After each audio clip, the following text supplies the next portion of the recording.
ఇప్పటిదాకా ఉన్నటువంటి రిజిస్ట్రేషన్ సిస్టంలో హక్కుని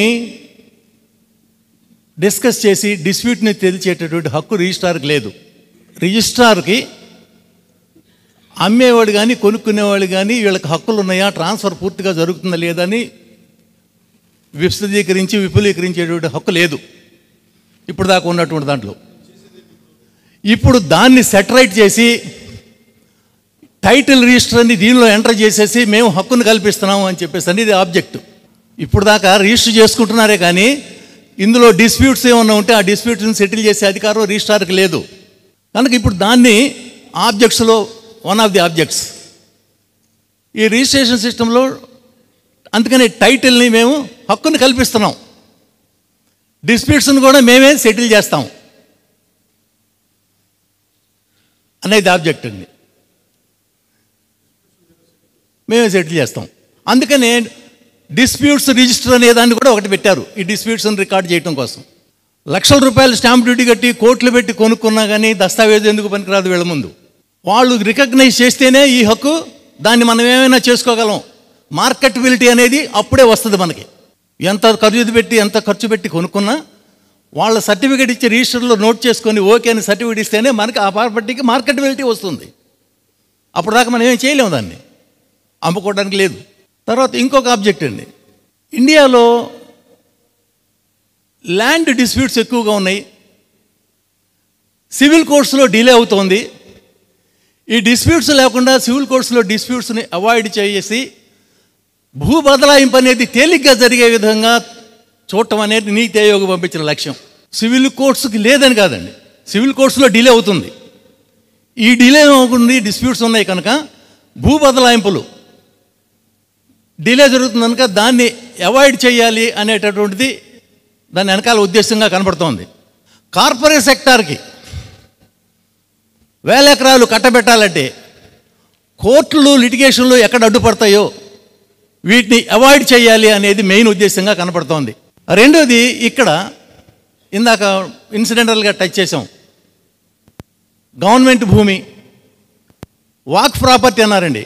వాక్ ప్రాపర్టీని ఇంత కూడా అంటుకోవడానికి లేదు, వాక్ ట్రిబ్యునల్స్ ఉన్నాయి.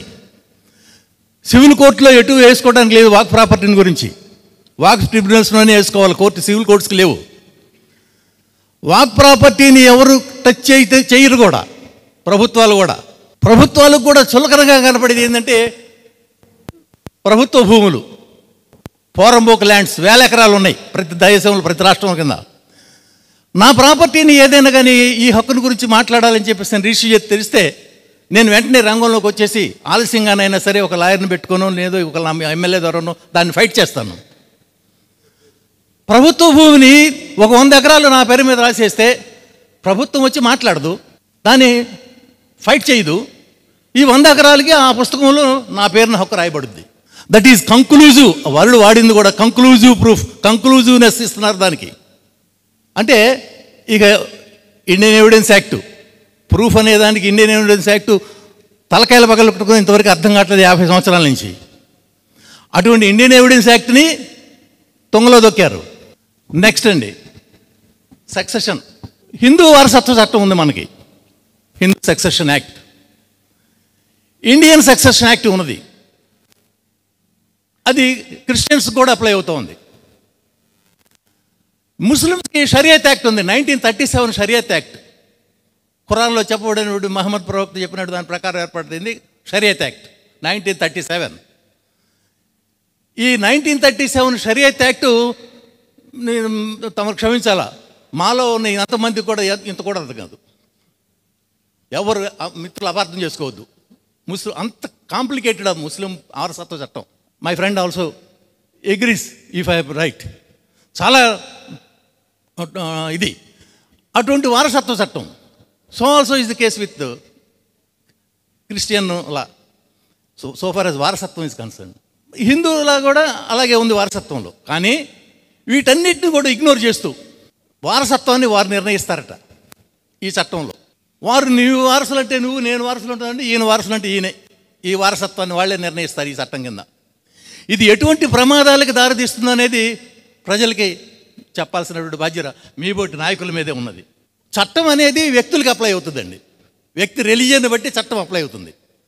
ముస్లింకి షరియత్ యాక్టు, దీని ప్రకారం అసలు ఏది లేదు, ఎవరికైనా ఒకటే.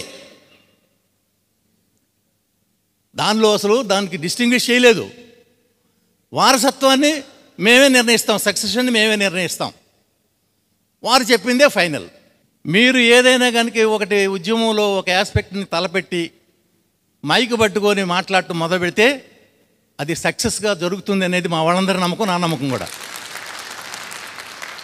కనుక మీరు కూడా సహృదయంతో ఈ ఆస్పెక్ట్ని కూడా మీరు గట్టిగా మీ హృదయంలోకి తీసుకొని దీన్ని కూడా మీరు ప్రజల్లోకి, మీరు ఒక మాట చెప్తే ప్రజల్లోకి ప్రతిధ్వనిస్తుంది. ప్రజల్లో మాకు నమ్మకం ఉంది, జరుగుతున్నది, చూస్తున్నాం కూడా. కనుక మీ వాయిస్ ద్వారా ఈ చట్టాన్ని రద్దయ్యేంత వరకు కూడా మీరు కూడా మాతో పాటు కలిసి మరి పోరాడతారని చెప్పేసి మేము కోరుకుంటూ సెలవు తీసుకుంటున్నాను.